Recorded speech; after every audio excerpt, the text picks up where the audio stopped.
Dans cette vidéo, nous allons voir ensemble les principales étapes de montage de ce modèle.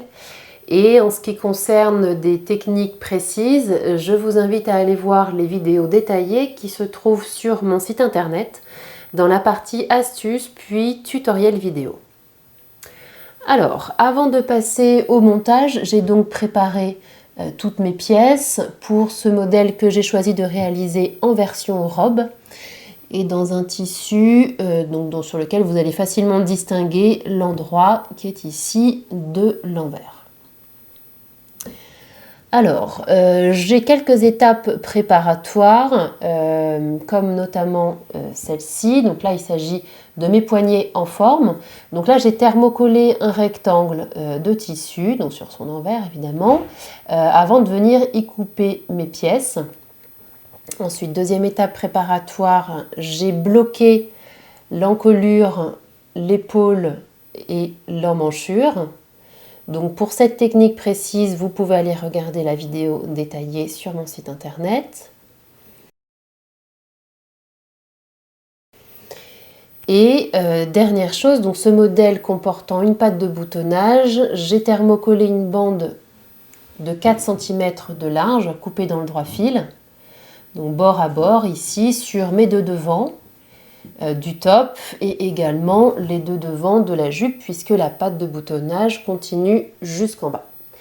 Et ensuite, après avoir thermocollé cette patte de boutonnage, je l'ai précassée d'abord sur 1 cm puis sur 3 cm du bord. Et pour précasser, donc je me suis aidée de mon petit couturomètre que j'utilise très souvent, qui est en fait tout simplement un report de graduation sur un morceau de carton qui me permet de mesurer la largeur sur laquelle replier mon tissu et je marque ce pli à l'aide de mon fer à repasser. Donc d'abord à 1 cm du bord, puis à 3 cm, donc à 2 cm du pli précédemment précassé.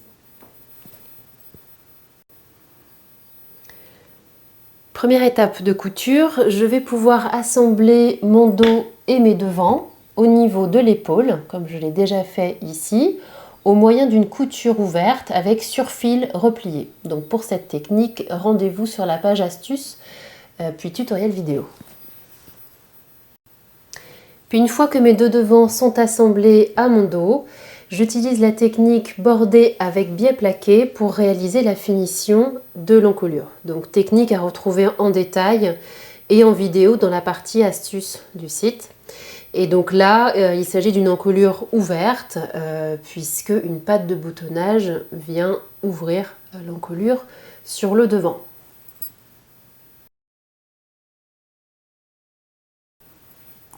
Je vais maintenant pouvoir m'occuper des poignets en forme. Alors, sur 2 des 4 morceaux que j'ai coupés, je viens précasser le plus long côté ici sur 1 cm et sur 2 des 4 poignets. Donc pour précasser cette ligne, dans la mesure où elle est courbe, je vais pouvoir utiliser un petit couturomètre de façon à pouvoir le déplacer plus facilement sur cette ligne courbe. Ensuite, au niveau du décroché en V, j'ai retracé les futures lignes de couture ici à 1 cm du bord de chaque côté. Et ensuite, j'ai positionné 2 poignets, donc l'un avec un bord précassé, l'autre sans bord précassé. Sur la ligne, je les ai épinglés au niveau de la ligne qui comporte le décroché. Et j'ai piqué à 1 cm du bord, donc d'un seul tenant. Donc je pars d'ici, je fais comme ça, je monte. Ici, petite astuce, au niveau de la pointe, environ 1 cm avant, je diminue la longueur de mes points. Et de même sur l'autre côté de la pointe. Ça permettra d'avoir un angle plus solide ici. Et je continue ensuite ma couture le long de la ligne tracée et ici toujours à 1 cm du bord sur toute la longueur.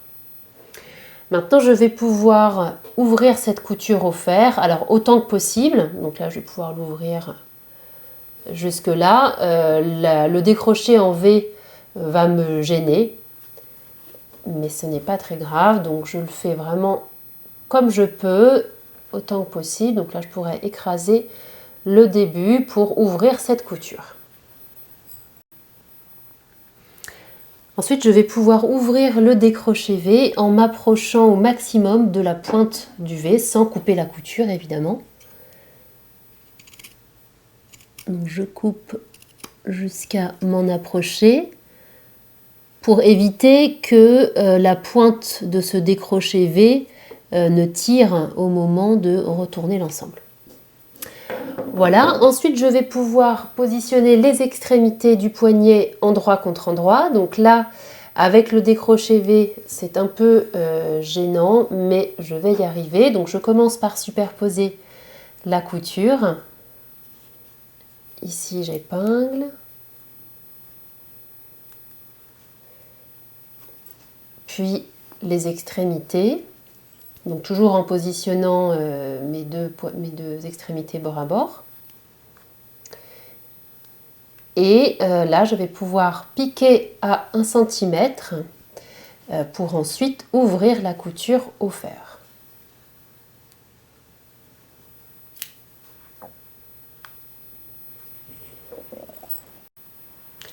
Donc voilà ce que ça donne une fois que les deux extrémités de mon poignet ont été assemblées. J'ai ouvert la couture au fer. Maintenant, je vais pouvoir repositionner mon poignet envers contre envers, donc mes deux épaisseurs du poignet. Mais avant cela, je vais préformer les deux angles ici de part et d'autre de mon décroché V. Donc là, une petite astuce pour retourner facilement un angle et qu'il soit joli assez rapidement.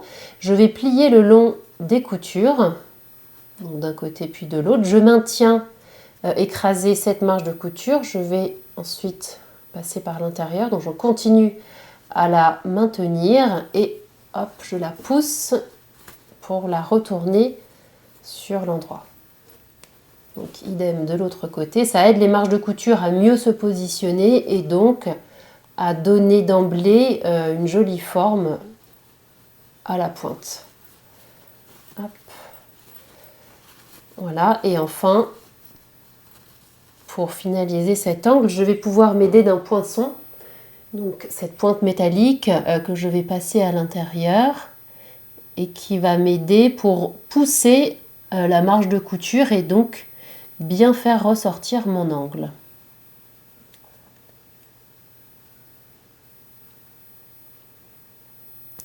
Hop. Voilà, mes angles sont bien ressortis. Ici, au niveau de la pointe intérieure du décroché V, donc c'est parfait, ça ne tire pas. Si vous avez un tissu qui tire ici et puis des plis qui se forment, c'est donc que vous n'avez pas cranté assez loin au niveau du V. Donc attention à faire vraiment des petits points pour bien solidifier cette pointe. Et il faut bien couper le tissu jusqu'à l'extrémité de la pointe du V pour éviter d'avoir des plis disgracieux à ce niveau-là. Et maintenant, donc je vais pouvoir, donc là je fais attention à ce que les coutures intérieures soient bien ouvertes pour éviter les surépaisseurs. Maintenant, je vais pouvoir repasser soigneusement mon poignet pour avoir quelque chose de propre, de bien formé et quelque chose, un poignet qui se retourne bien sur l'endroit. Ensuite, je vais pouvoir m'occuper des manches et je vais commencer par former le pli en bas de manche. Donc pour cela, comme je l'ai déjà fait ici, j'ai plié ma manche endroit contre endroit en superposant les deux crans. J'ai piqué sur environ 2 cm dans le prolongement du cran et ensuite j'ai plaqué la ressource au fer vers le plus grand côté. Voilà, et au niveau de la tête de manche, j'ai piqué un fil de fronce dans les deuxièmes crans les plus éloignés par rapport au cran de tête de manche qui se situe sur le point le plus haut de la manche. Donc un deuxième cran ici, un deuxième cran là, donc je pique un fil de fronce à environ 7 ou 8 mm du bord.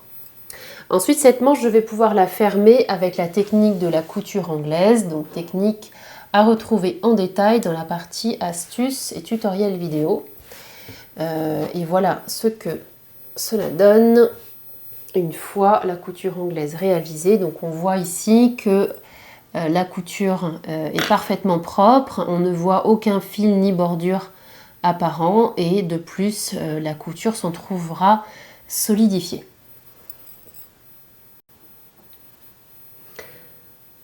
Ensuite, je plaque la marge de couture vers le devant. Donc je repère le devant de ma manche au moyen du double cran, donc voilà, qui correspond au devant. Et maintenant je vais pouvoir assembler le poignet sur mon bas de manche.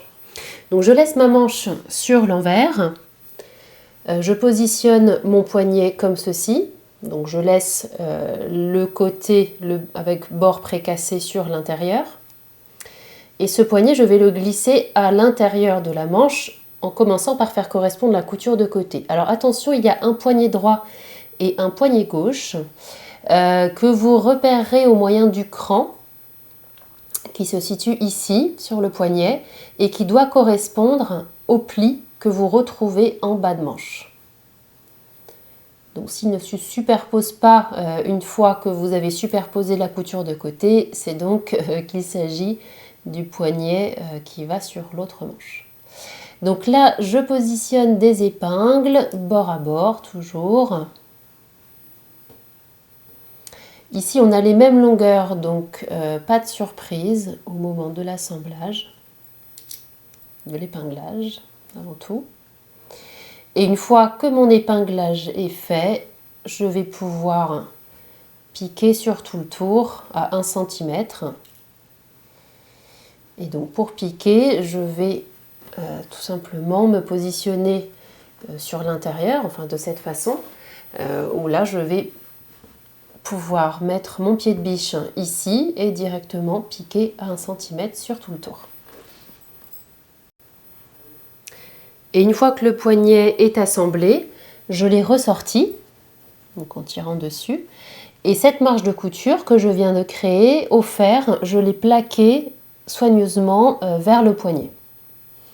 Maintenant, je vais pouvoir rabattre l'autre côté du poignet par-dessus la marge de couture que je viens de créer.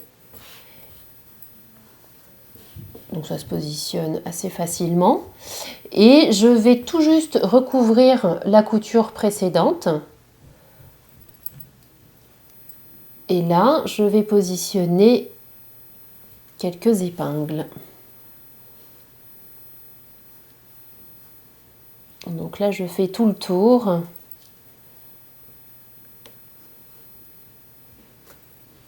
Pour bien maintenir ce poignet superposé au niveau du bas de la manche.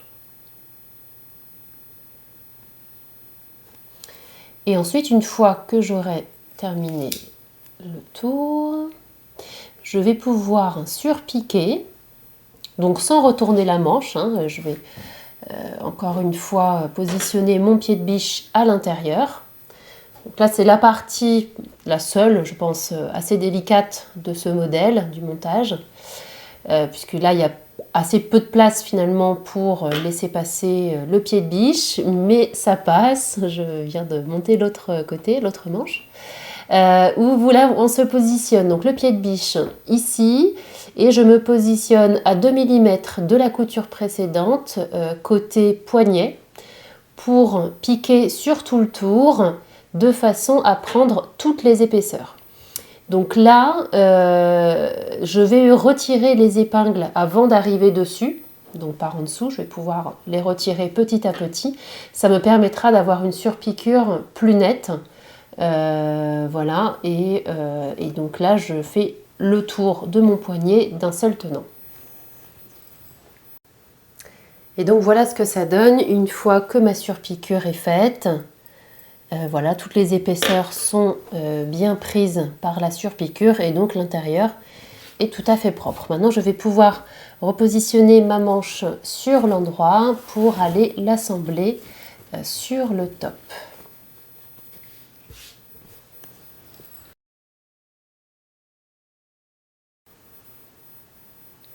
Je vais commencer par assembler les côtés du top à l'aide de la technique de la couture anglaise, telle que je l'ai fait ici. Couture anglaise que je vais ensuite plaquer vers le dos. Donc pour cette technique, rendez-vous sur ma page astuces puis tutoriel vidéo pour savoir comment réaliser une couture anglaise. Ensuite, je vais mettre mon top sur l'envers et je vais garder ma manche sur l'endroit pour passer à l'intérieur du top et aller la positionner endroit contre endroit sur l'emmanchure correspondante. Donc, on a bien vu que deux crans rapprochés comme ceci correspondent au devant. Donc ici, je viens la positionner sur cette emmanchure-là. Ensuite, je vais positionner des épingles côté manche en faisant correspondre tout d'abord la couture de côté, enfin la couture de côté du top avec la couture de la manche. Là, je positionne une première épingle. Je fais tout le tour ensuite en faisant correspondre les différents crans. Donc là, j'en retrouve un premier. Alors la manche a plus de longueur que l'emmanchure. C'est ce qu'on appelle l'embut.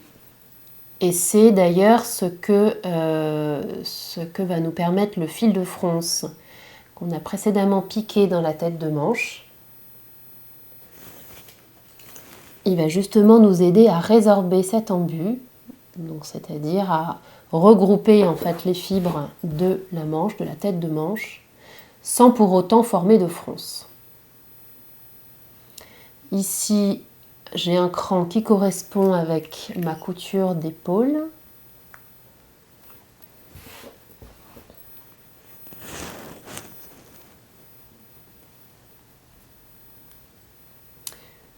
Et voilà, je continue. Là, j'arrive sur le devant, un premier cran et là, mon cran double. Une fois que ces épingles principales sont positionnées, je vais pouvoir tirer sur le fil de fronce.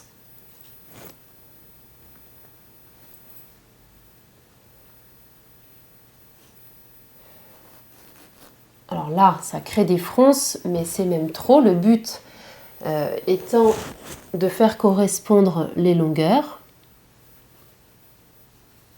Donc je répartis au mieux cet embut pour éviter de former des fronces. Et là, je positionne plus d'épingles. Une fois que je suis contente du résultat, je peux en mettre autant que je souhaite. Ça m'aidera à bien maintenir la manche au moment de la piquer, de l'assembler. Donc je continue cet épinglage sur tout le tour et ensuite je pourrai piquer à 1 cm. Donc voilà ce que ça donne une fois que ma manche est assemblée. Donc là on voit bien qu'il n'y a pas de fronce. L'embut que j'ai résorbé donc grâce à mon fil de fronce permet en fait ce léger bombé au niveau de la tête de manche, ce qui va donner un joli tombé à la manche. Et dernière petite chose, pour terminer ma couture intérieure, donc là soit je la surfile, donc à l'aide de ma surjeteuse 3 fils, soit je peux également la recouvrir d'un biais très fin. Donc dans ce cas, la technique serait bordée avec un biais apparent, c'est-à-dire de positionner un biais à cheval sur cette marge de couture.